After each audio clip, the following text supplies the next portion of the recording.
What you're about to experience is one man's quest to see beyond the tumultuous period we're in and to envision what lies just beyond our grasp, yet well within our reach. Welcome to Larry Rifkin's America Trends, where the future has arrived, and it's just in time.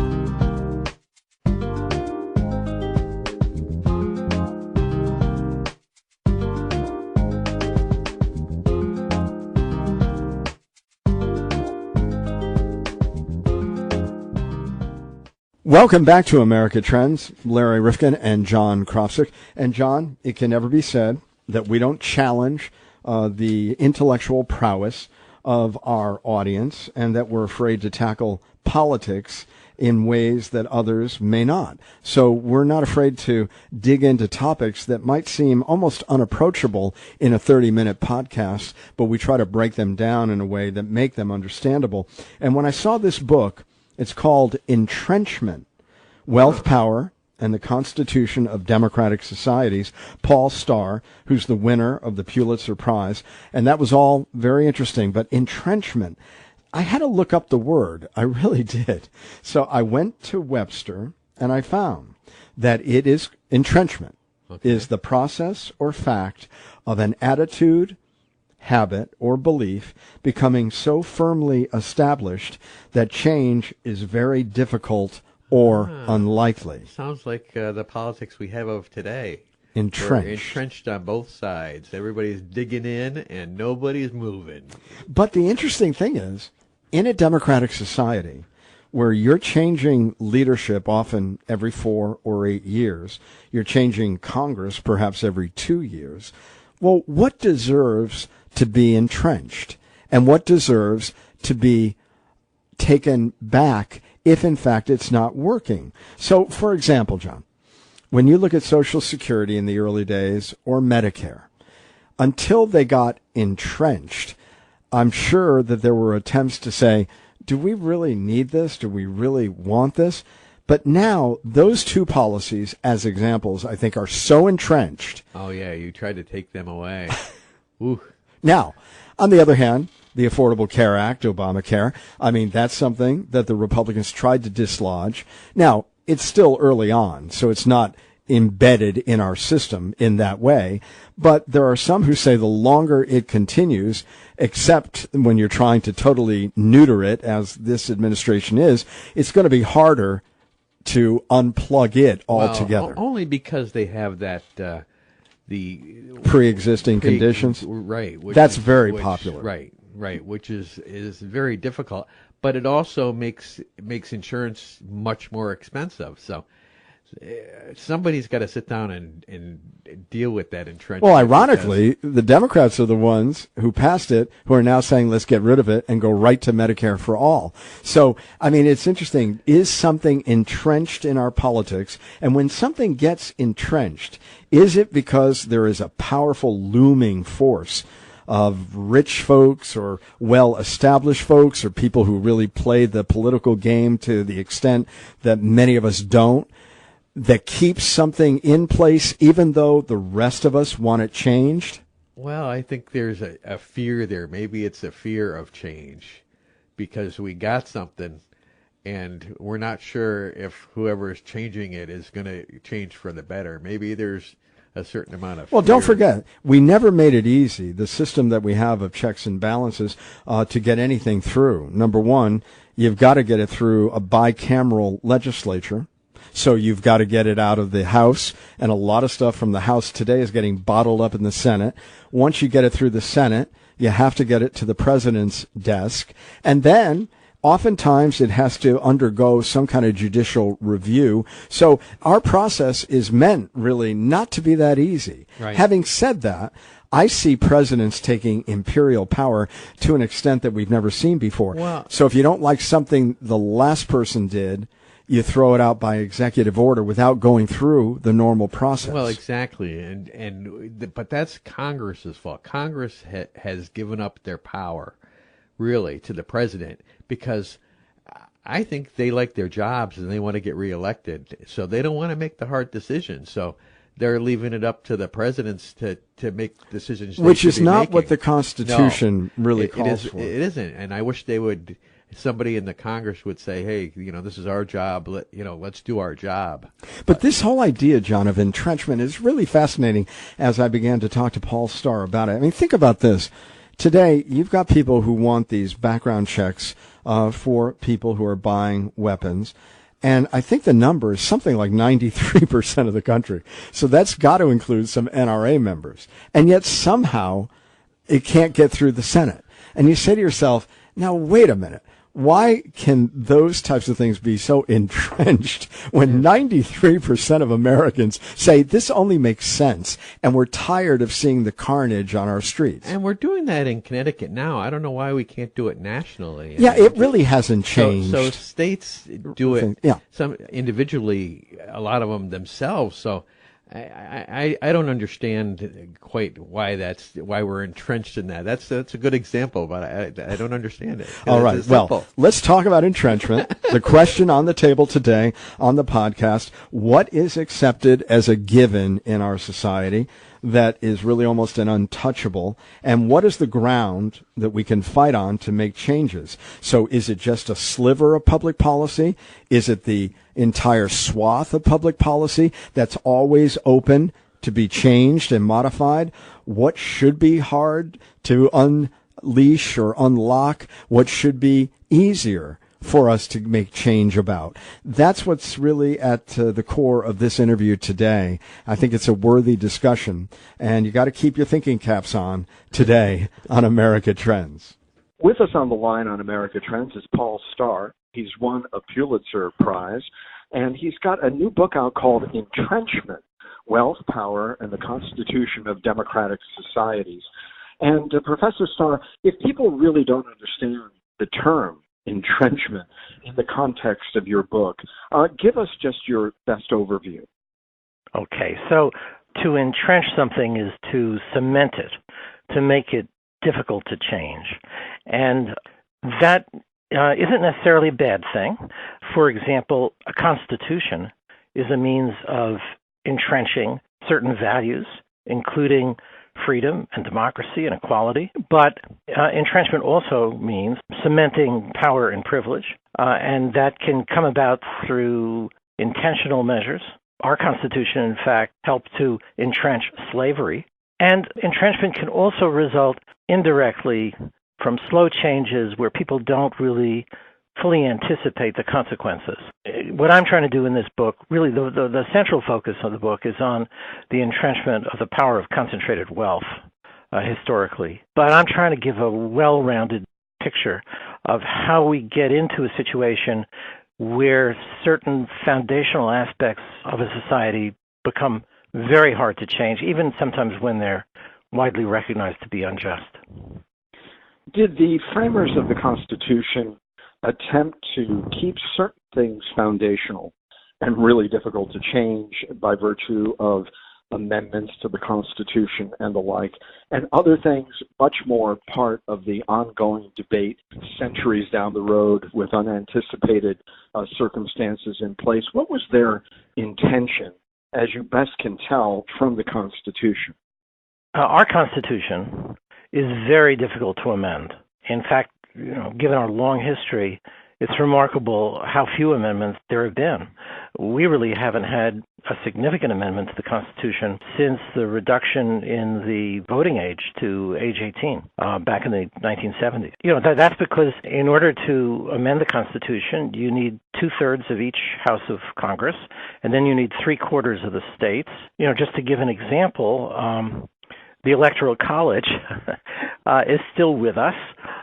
Even though it doesn't at all perform the original function that the framers of the Constitution imagined. The Electoral College, which consists of the delegates sent by the states in numbers that equal their representation in the House and Senate combined, the Electoral College overrepresents the less populous, more rural states in the country. And so one of the difficulties in changing that is that if you need 3/4 of the states to pass an amendment, you run into the problem that there are a lot of smaller states that are not going to go along with the change in the Electoral College. And I could give many other examples. That's an example of something that is entrenched, even though I think, I don't know, I haven't seen the polls, but I think there's probably a majority of people who don't think the Electoral College is a good idea. Now, you contend that we have overcome two major challenges from entrenched anti-democratic power. You talk about the British laws of entailment, limiting the inheritance of property, and then, of course, to the slave-owning plutocracy of the antebellum American South. So are those examples of how we struggle as a society, but always try to bend toward progress and find ways to overcome things that seem to be, quote-unquote, entrenched? In writing about entrenchment, I don't mean to suggest that power and privilege that are entrenched can never be changed, because, in fact, history provides many examples of entrenched power being overturned. But, the barriers are very considerable. So let's just take the case of the system of inheritance that existed in Great Britain for nearly a millennium. This is the system of primogeniture, where the wealth of a landowning family went almost entirely to the eldest son, sometimes to the eldest daughter, but usually the eldest son. And that was introduced after the Norman Conquest in 1066, and the last vestiges were abolished in 1925. So that's a good example of an entrenched institution, and what it entrenched was the power of an aristocratic class. It's amazing. I have the data in my book how concentrated land ownership in England was for centuries. Amazingly concentrated in this landed aristocracy, which was this land, that landed wealth, was the foundation of its political power, and that was very well understood. And the reason why that monarchical and aristocratic system existed and was maintained for so long. But then, in the 18th century, Thomas Jefferson and other revolutionaries in America, and later on in France and the French Revolution, they saw this system of inheritance that concentrated wealth as a basis of unjust power, and they thought a republic required a more equal distribution of property. Now, we don't think, when we think of equality today, we don't generally think of inequality among siblings, the eldest son getting all the wealth. But this really was a critical aspect of inequality for centuries. And, it was during the American and French Revolutions that system was overturned. Jefferson mentions in the very short autobiography that he wrote, he mentions that when he was governor of Virginia in 1776, and one of his priorities was to overturn the system of inheritance, and that is indeed something that happened in Virginia and other states very early in American history. Let's talk about the post-Civil War era, because, of course, we overturned slavery, and then under Jim Crow, we took about another 100 years to begin to really unwind that system. Then all the civil rights legislation. Lots of people say there's still an awful lot of inequality, a lot of segregation still to this day. I mean, give us your sense of the sweep of entrenchment as it relates to relations between whites and blacks in America. This is actually the subject of one of the longest chapters in this book. That is, first, the entrenchment of racial slavery in the United States, which I say was an entrenched contradiction. So, on the one hand, the United States was founded supposedly with the principles of an equal right to the pursuit of happiness, and on the other, slavery became entrenched, was already significantly entrenched in the southern colonies, and then in the slave states. And the split that developed in early American history between the slave states and the free states was a kind of indication of that contradiction that was built into America and its founding, and that ultimately became unmanageable and resulted in the Civil War. And that moment right after the Civil War, when constitutional amendments were passed, the Reconstruction Amendments, that did result in the end of slavery itself, and we should never underestimate how significant that was. Mm-hmm. But it didn't It didn't eliminate racial inequality by any means. It didn't equalize, the distribution of wealth that had previously existed between slaveholders and slaves. And the failure really to complete the project of Reconstruction left America with the legacy of inequality. And what is really so terrible is that the 14th Amendment, which is the one amendment in the Constitution that really is the most express statement about equality, that amendment was actually used by the Supreme Court for decades to support the power of corporations, and was not used in its original purpose to support racial inequality. And it really was only with the Civil Rights Movement, it was only with the changes in the mid-20th century that we began an effort to rectify that injustice. But this is the original sin of the United States, slavery, and we live with its consequences every day. Paul Starr is with us on America Trends. The book is called Entrenchment, Wealth, Power, and the Constitution of Democratic Societies. You say in the book, this isn't always a bad thing. Just as entrenched laws and institutions can stop legislatures from passing needed reforms, they can also stop majorities from riding roughshod over minorities. So this conflict today, testing whether in fact we can get it right in terms of building a middle class and providing more opportunity for so many, I guess it's probably a concept that people probably have a hard time grappling with, which is, well, what do we want to maintain and build upon? What do we want to, arrest so that it doesn't continue if it is really not helping the society to be more fair, just, and equitable? How do you explain that to people, or when they're asking you, well, what should we be doing here? Should we be amending the Constitution or just changing regulations or laws? What's standing in the way of progress? So that's a really complicated question. I know it. And I do think some of our entrenched institutions do stand in the way of progress, are now providing an advantage to conservatives in preserving the status quo in areas where we need change. So let me just mention again. Well, for example, the Supreme Court.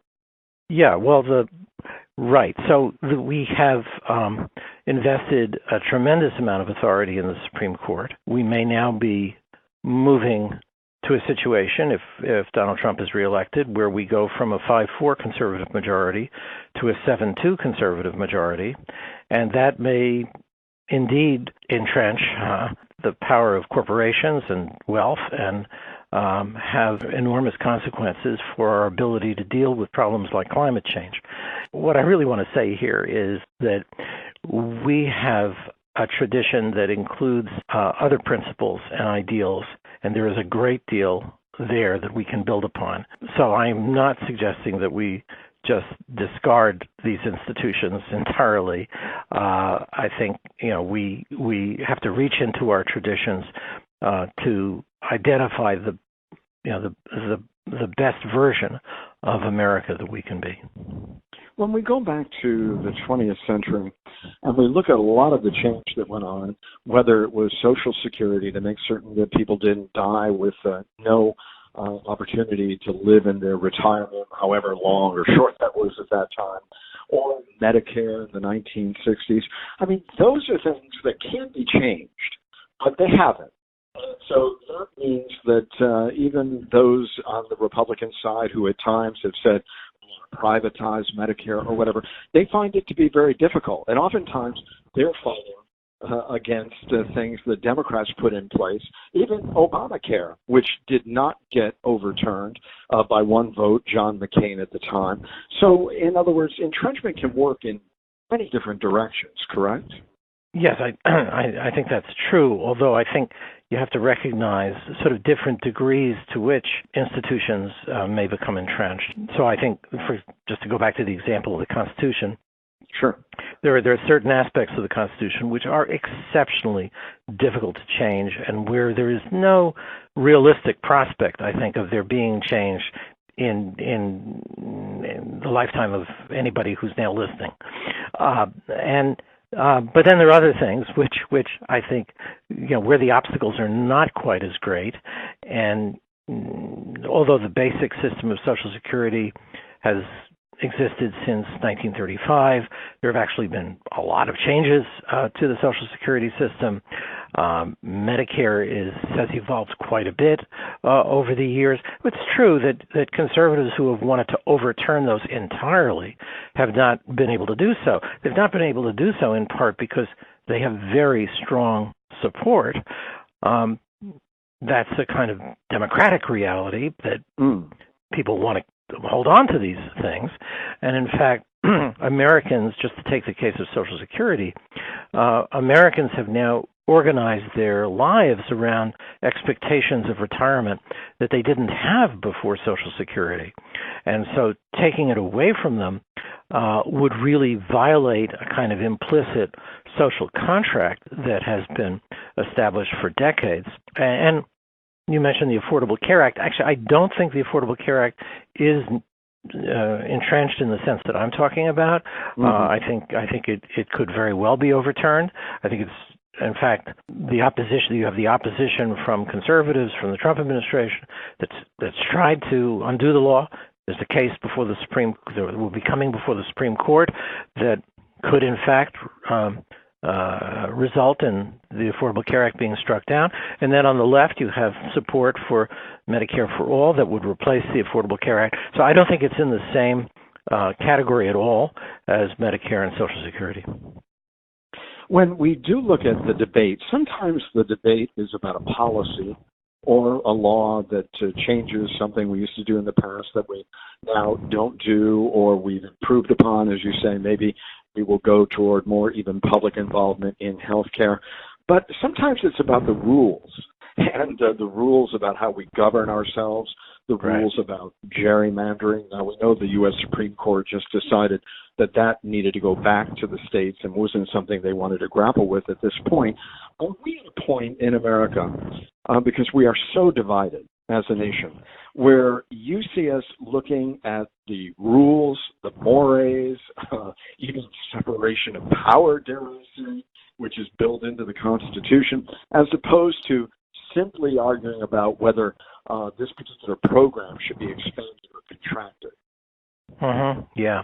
So I make a distinction in this book between ordinary politics, the everyday politics about, whether we increase the budget for this and cut the budget for that, maybe raise taxes a little bit here or cut them there. That's kind of like the ordinary politics where, each side may feel, well, if we lose the battle, we don't win the war, we go back to the voters next time and, maybe we can get a majority to do, a little bit more of this and a little bit less of that. And that's kind of normal politics. That's ordinary politics. But then there is the politics of entrenchment. And the politics of entrenchment involves making a change that the other side will find it hard to reverse. And I think when you have such a polarized political climate as we do in the United States, where there's a lot of distrust of the other side, then you get the politics of entrenchment, and each side wants to bring about change in a way that the other side will find it difficult to reverse. And that gets, that sort of raises the stakes. I think it raises the whole temperature of politics. People are very worried that if they lose, they're going to be losing for good. And so on the right, I think there's an anxiety about the demographic and cultural changes taking place in this country that are producing new popular majorities.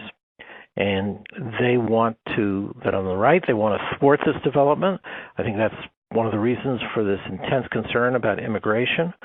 And then on the left, there's a concern that this conservative reaction is going to result in the entrenchment of an out-of-date set of values and principles possibly through the Supreme Court, possibly through voter suppression and other measures that will prevent this new majority that's developing in the country from fully realizing itself. So I think that's really where that's why the passions are so deep, the fears are so great, and the dangers are also great. When you look at it, though, you've got Mitch McConnell, who leads the Republicans in the majority in the Senate, saying that he wants to take a wrecking ball to all things that Democrats have done in the past, and yet he's unable to do that because there is a Democratic control in the House of Representatives. You have President Trump, through executive order, through tweets, whatever it may be, trying to use the bully pulpit and getting a lot of pushback there. You've got a Supreme Court that, as you say, right now is 5-4, but it can be 5-4 either way. Justice Roberts lately has been taking the more liberal side on certain things, and some other conservative justices from time to time. So it's one of those situations where there's a certain status or stasis that's going on where, nobody's really able to impose their will given the system that the framers established. So how do we resolve some of these conflicts if they're that deep, if in fact there is no middle left in our politics? Where do we go to really define what we're going to leave entrenched or what we're going to try to unentrench? Where do we go from here? Okay, so I'm not sure that stasis is really neutrality, because there are a lot of urgent problems that the United States faces and the world faces. And doing nothing in the face of those challenges is itself a decision and not a good one. And I'm particularly thinking about climate change, because inaction on climate change is going to present us in the future with even worse choices than we face now. And I think the same about some of the questions we face internationally, where there are gathering dangers. So one subject that has not really gotten the attention it deserves is arms control. From the 1980s, when President Reagan and Gorbachev signed the first of a series of arms control treaties between the United States and was then the Soviet Union, now Russia, the two countries have actually reduced their nuclear arsenals by 90%. People aren't aware that we made that level of progress. But President Trump has taken the United States out of one of those arms control agreements. He's shown no interest in renewing another one of those. We are actually coming close to a period where, for the first time since the 1980s, there will be no mutual inspections, there will be no arms control agreements, and there are signs of, in fact, things that that Trump has said that of a renewed arms control race, moving into outer space. This kind of process, once it gets going, an arms race gets going, it's very hard to stop. You develop all these special interests in the expansion of these weapons and so forth. And again, just doing nothing is making a decision, and it's a very dangerous process. It increases the risks of accidents and of accidental war, really enormous tragedy. So, these are things like climate change, arms control. They may not be on the front of many people's minds, but I think historically they look a lot bigger than many of the issues that preoccupy us from day to day. Well, before the Trump administration, was it fair to say that both Democratic and Republican administrations were interested in arms control? So that might have seemed like something that was entrenched in our culture, whether they were enemies of the highest order, like the old Soviet Union or China or whatever. We were always willing to negotiate on these types of things. So has the normal order just been so disrupted by what may be an anomalous administration? Is that what we're talking about here? Because there are a lot of things that Democrats and Republicans historically have agreed upon as foundational. yeah, they did agree. Whether they, will agree in the future again, I don't know. But the gap has opened up. Almost every issue is the subject of distrust and intense polarization, and so we're not. I mean, there used to be a lot of agreement between the two parties on environmental issues. It's hard to believe that now, but the Environmental Protection Agency was established during the Nixon administration. Yes. You could go back and look at many other issues that weren't as partisan as they are now. Well, once you get into this kind of situation, it seems almost impossible to get out of it.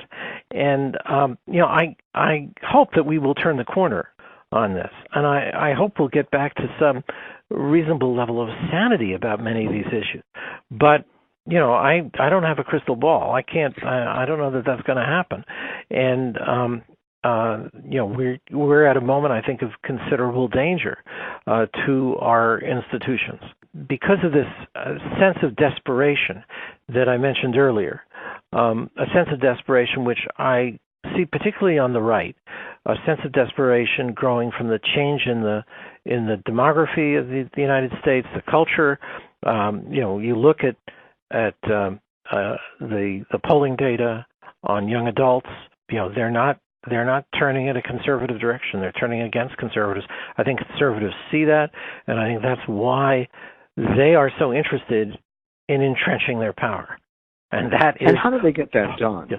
I mean, with a divided Congress, with a looming election, and let's be honest, the framers were pretty smart, and they said every 2 years we want that lower chamber to be turned over, and every 4 years you've got another shot at the chief executive. So, I mean, how do they entrench things in such a short period of time, particularly since there are many never-Trumpers, let's say, within the Republican Party itself, who really want to turn the party back to what they thought were the founding values of the Republican Party? Well, I don't think those never-Trumpers are very strong. I think I think that the Republican Party is now firmly in Trump's hands. So I don't know that really is true. And you ask how can they entrench themselves? Well, I think the Supreme Court is a very powerful weapon. Court appointments in general, those have been a priority for Mitch McConnell. Yes. Those are things the Senate can do, doesn't require the House. And so I think that's number one.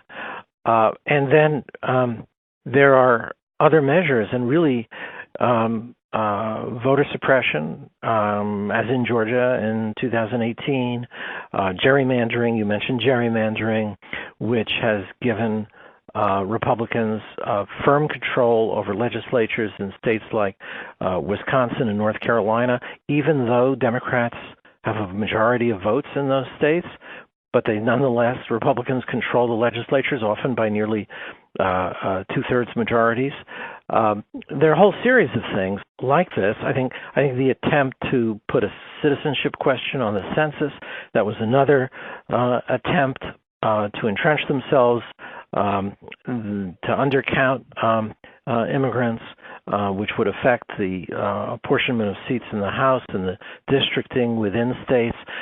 There's a whole series of things I think that fit within that entrenchment agenda. But let me go back to popular belief.